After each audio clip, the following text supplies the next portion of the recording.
श्रीमद् भागवत ने बार बार एक बात कही है कि हम और आप निंदा से बचें। भागवत और गीता कहती है गलत कर्म करने से तो बचें, पाप कर्म करने से तो बचें ही, लेकिन कोई पाप कर्म करता है तो कृपा करके उसकी निंदा करने से भी बचें। किसी की निंदा करना उतना ही अपराध है जितना पाप करना। अच्छा, कभी कभी गलती क्या होती है कि किसी सज्जन की हम निंदा कर बैठते अनजाने में, सुन के। हमने सुना कि वो व्यक्ति गलत है, आप उसके बारे में जानते नहीं, आप सुन के कह दिए, ये गलती हो गई। एक छोटी सी बात आपको सुनाऊं, शास्त्र की कथा है, दृष्टांत है ये। इसलिए कह रहा हूं कि कभी कभी हम दूसरों का सुनकर सज्जनों की निंदा अनजाने में कर बैठते हैं। जैसे माता सीता जी की निंदा एक सबसे मूर्ख व्यक्ति के कहने पर अयोध्या वालों ने शुरू कर दी, जबकि सीता जी ऐसी थी नहीं। एक व्यक्ति ने कहा, अपनी पत्नी को कहा। वाह, सुनने वाले कितने महान थे, अपनी बुद्धि का प्रयोग नहीं किया। बात इतनी बढ़ाई गई कि मर्यादा पुरुषोत्तम भगवान श्री राम को सीता जी को छोड़ देना पड़ा। इसीलिए प्रार्थना, किसी भी संत, किसी भी साधु की निंदा हम टीवी वालों को सुनकर न करने लगे। आप जानिए, क्या पता गलत हो, और प्रायः गलत ही होता है। कारण जानिए, भगवत नाम जपने से लुटेरा संत बन जाता है, भगवत नाम जपने से अजामिल बदल जाते हैं। तो जो सदा भगवत नाम जपते हैं वो कैसे फिसल जाएंगे भाई। एक राजा था, भंडारा कराता। राजा का कर्तव्य है कि कोई प्रजा भूखे न मरे। राजा, गर्मी का दिन है, बहुत बड़ा भंडारा का आयोजन किया, 1,00,000-2 लाख लोगों को भोजन कराऊं। तो भोजन में सबसे पहले ब्राह्मण ही भोजन करते हैं। राजा ने बहुत बड़े मैदान में भोजन पकवाना शुरू किया। भाई पहले के ज़माने है, बगीचे में ही हो, बहुत बड़ा भंडारा का आयोजन है, बहुत बड़े ग्राउंड में, मैदान में भोजन पक रहा था। अब पकाने वाला जो बावर्ची है, जो हलवाई लगे थे, भोजन पका रहे थे। कथा को ध्यान से सुनेंगे तो काफ़ी समझ पाएंगे। एक बाज पक्षी एक सर्प को लेकर उड़ गया। बाज बहुत मजबूत होते हैं, विषैले सर्प। अच्छा, बाज के पंजे में हाथी भी आए तो छुड़ा ना पाए, सर्प क्या दिशा है। बाज ने सर्प को पकड़ा पंजे में और उड़ चला। क्योंकि बाज बहुत ऊपर उड़ते हैं, दिखाई नहीं देते। बाज एक ऐसा पक्षी है जो बादल को भी ऊपर आकाश कर जाता है। तो बाज सर्प को पकड़ के ऊपर लेकर उड़ा। गर्मी का समय है, नीचे जो भोजन पक रहे थे, हलवाई ने बर्तन के ऊपर से ढक्कन हटाया उस सब्जी को चलाने के लिए। तो किसका बेवकूफ़ है, दिखा दो भाई। वो इसलिए पात्र हटाया कि सब्जी चलाऊं, और उधर आकाश में घटना क्या करती है, चूँकि पंजे से पकड़ा था बांझ ने, तो सर्प बार बार मुंह खोल के बांझ को डसने का प्रयास कर रहा था। तो सर्प ने जब मुंह खोला तो उसके मुख से जो विष निकला वो आके इस सब्जी में पड़ गया।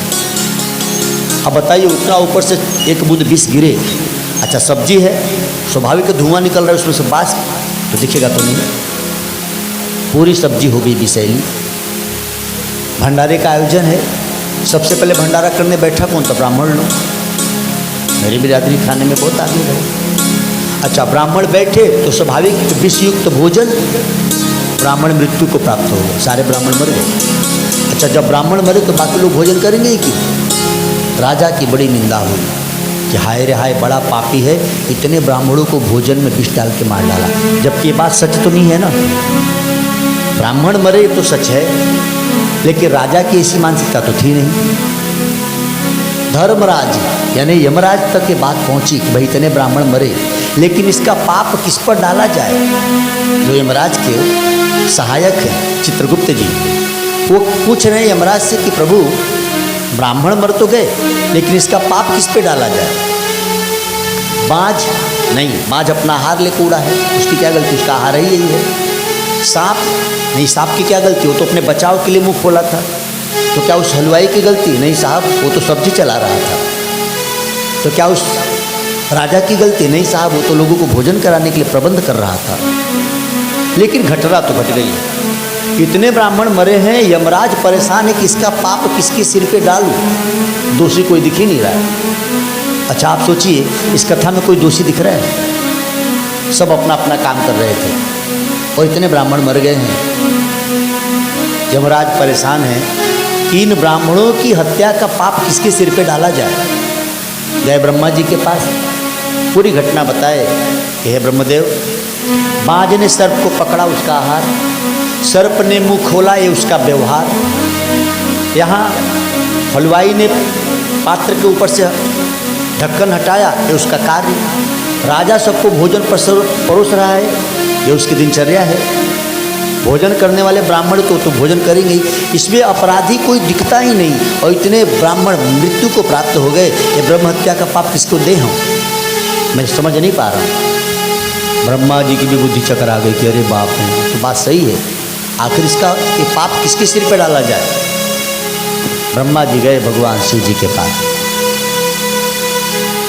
भोलेनाथ इतने ब्राह्मण मर गए हैं, लेकिन एक बुद्धि नहीं हम लोग की निर्णय ले पा रही है कि किसके सिर पे इसका पाप दिया जाए, अपराधी कौन है। शिव जी ज्ञान के देवता हैं। भगवान शिव जी ने कहा चलो मेरे साथ। सभी के सभी लोग ब्राह्मण का भेष बना के उस नगर में पहुँचे। हरे राम हरे कृष्ण का कीर्तन करते चल रही है मंडली। लोगों से पूछ रहे भाई राजा साहब के महल पे जाना है। अब राजा से तो लोग नाराज थे, लेकिन जो सज्जन थे रास्ता बताते, भाई ये चला जाएगा, ये जाएगा। कुछ दूर अंदर गांव में प्रवेश किए। राजा का महल कुछ दूर पे था। जानबूझ कर, भगवान तो सब जानते हैं शिव जी, जानबूझ के पूछ रहे बुढ़िया माई तो राजा जी के महल पे जाना था।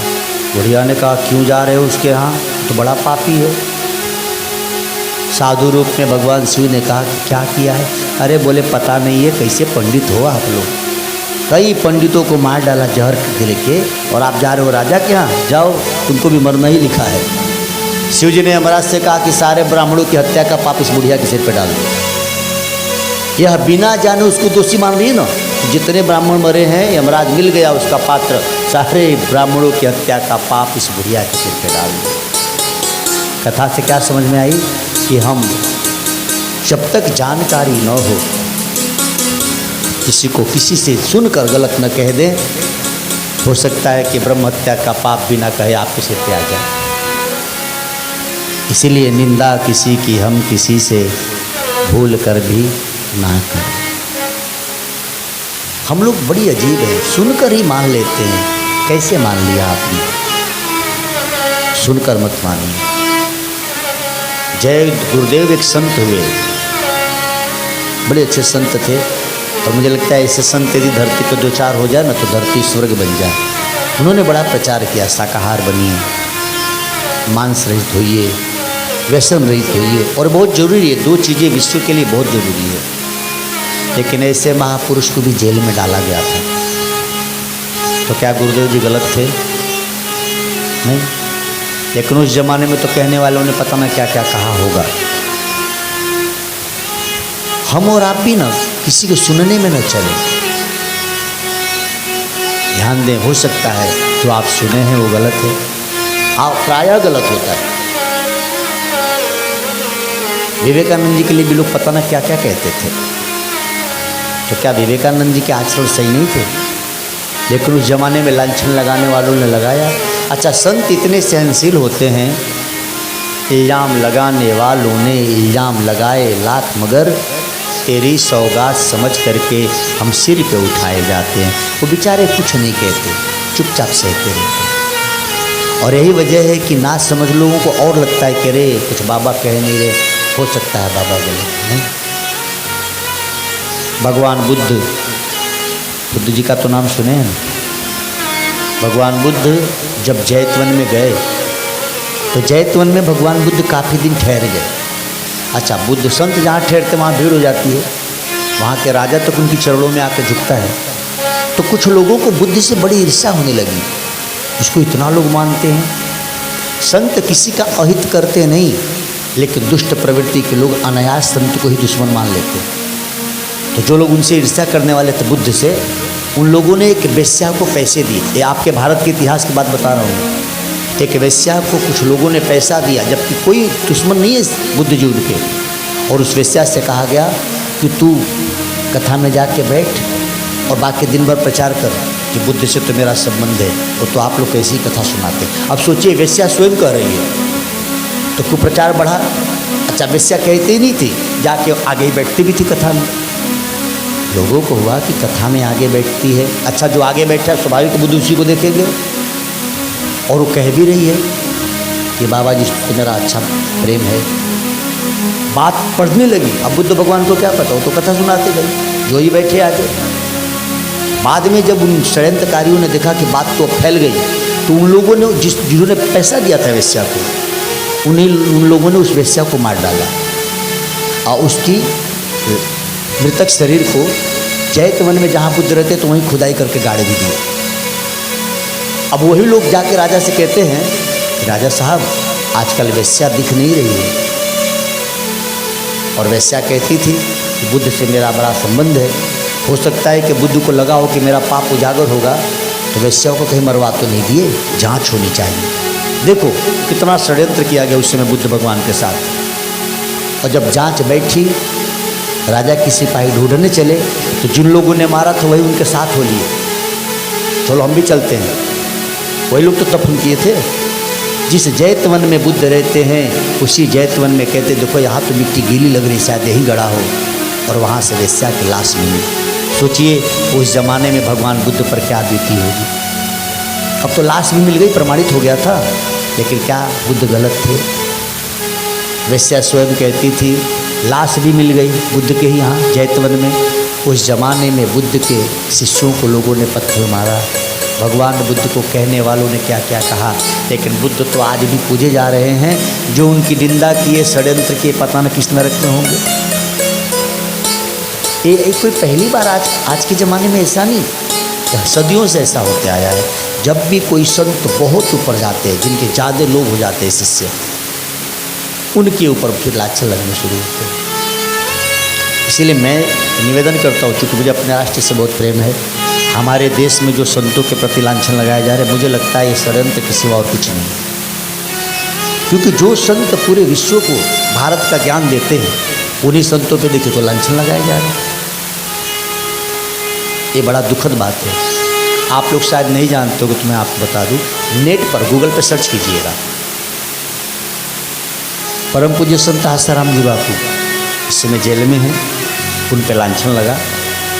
1893 है शायद, जहाँ तक मेरी याद सही है, 1893 या 1897 ही होगा। 1893 या 97 की बात है।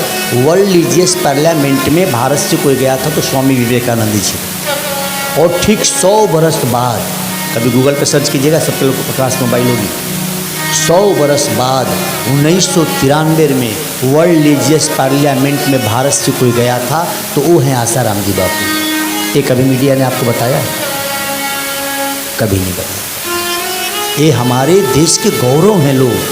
दुर्भाग्य है ईसाई मिशनरियाँ, कुछ लोग, भाई इनका बड़ा नाम हो, इनको बदनाम करो। गूगल पे सर्च कीजिए कभी, वर्ल्ड रिलीजियस पार्लियामेंट में स्वामी विवेकानंद जी के बाद कोई गया। ऐसे संतों के इतने बुरे बुरे आरोप और उनको जेल। जो सच में गलती करती उनको तो बेल मिल जाती है, लेकिन संतों को जेल इसलिए है कि हम हिंदू चुप हैं। जामा मस्जिद का जो मौलवी है बुखारी, उस पर 72 रेप केसेस हैं, लेकिन आज तक उसको अरेस्ट नहीं किया पुलिस ने। क्योंकि वो लोग तो उनको अरेस्ट करेंगे तो लोग अपने मौलवी के लिए जान दे देंगे। हमारे संत पर कोई लांछन लगाता, उनको जेल होता तो हम लोग मजा लेते हैं, रोड की भी देखते, हाँ हाँ बिल्कुल हुआ होगा। कैसे पागल हैं हम सब। उनके मौलवी को कोई पकड़ के दिखाए? 72 केस हैं साहब, देखिए गूगल पे सर्च कीजिए, लेकिन पुलिस की हिम्मत नहीं। और हमारे यहाँ एक FIR क्या दर्ज हुआ, संत को आज 8-9 साल से जेल, और कोई बोलता नहीं। उनके हम हिंदू लोग उन्हीं की शिकायत करते हैं। आसाराम जी बापू मात्र 3री कक्षा तक पढ़े हैं। 3 कक्षा तक पढ़ने वाले व्यक्ति का इस देश में 15 से 16 करोड़ लोग शिष्य हैं। सोचिए क्या अद्भुत ज्ञान होगा उस व्यक्ति के पास। ये संभव है? एक व्यक्ति जो कक्षा 3 तक पढ़ा है, उस व्यक्ति के करोड़ों लोग अनुयायी हैं, यानी कुछ तो उस व्यक्ति में होगा। साधारण व्यक्ति ऐसा नहीं कर सकता। तीसरी कक्षा पढ़ने वाला व्यक्ति क्या 1700 समितियाँ, हजारों आश्रम बना सकता है इस देश में? कुछ तो होगा ना उनके अंदर। लेकिन दुर्भाग्य हमारे देश का, हमारे देश के नौजवान भी कभी सर्च तो करो किसी के बारे में भाई। हमारे संत के प्रति कोई कुछ कहे, हमारे धर्म के प्रति कुछ कहे तो हम सह लें, ये हिंदूपना नहीं है। इसीलिए निवेदन हम करेंगे आप सभी से कि आप और हम, कोई हमारे संत की धर्म की निंदा करे तो कृपा करके वही इतिहास दोहरा दे जो सीता जी के साथ हुआ। सीता जी को एक नीच व्यक्ति ने कहा, वाह रे अयोध्या वालों, कहाँ तो उसको जाकर 2 झापड़ मारना चाहिए था, कहाँ उसकी बात में इतनी हाँ में हाँ मिलाए कि सीता जी को वन भेजना पड़ा राम को। ये हमारी गलती थी ना, हमारी जगत जननी माँ को इतना कष्ट सहना पड़ा क्योंकि हमने बुद्धि से काम नहीं लिया। फिर वही गलती हम कर रहे हैं, फिर आज वही गलती हो रही है। इसीलिए जानिए, जागरूक बनिए। ओम नमो भगवते वासुदेवाय।